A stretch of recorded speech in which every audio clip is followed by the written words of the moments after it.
So ఈ అవకాశం ఇచ్చిన మా సీఎం గారికి, మా ఎమ్మెల్యే గారికి అందరికీ కృతజ్ఞతలు చెప్తున్నాను. మా ఎంపీ గారికి, ఇక్కడికి వచ్చిన బంజారా నాయకులకు అందరికీ, తర్వాత ఇతర కులాల నుంచి వచ్చిన నాయకులు కూడా చాలా మంది, వాళ్ళు కూడా ఏరియా వాళ్ళు ఇక్కడ ఈ రకంగా చేయాలి.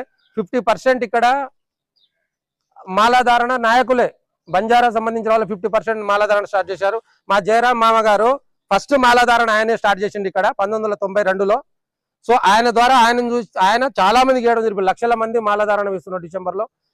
రాను టెంపుల్ చాలా పెద్దగా, మన మన్నెంకొండ తర్వాత కొండగట్టు ఆంజనేయ స్వామి దానికన్నా ప్రసిద్ధి అయ్యే అవకాశాలు క్లియర్ గా ఉన్నాయి. శివలాల్ మహారాజ్ గారు ఇక్కడ వస్తున్నారు కాబట్టి. సో ఈ అవకాశం కల్పించిన మా ఎమ్మెల్యే గారికి, ఎంపీ గారికి, సీఎం గారికి కృతజ్ఞతలు చెప్తూ మా బంజారా సంఘం నుంచి అందరికీ ధన్యవాదాలు చెప్తున్నాం. నా పేరు బానావ శంకర్ నాయక్, నాది కల్లకుడి నియోజకవర్గం.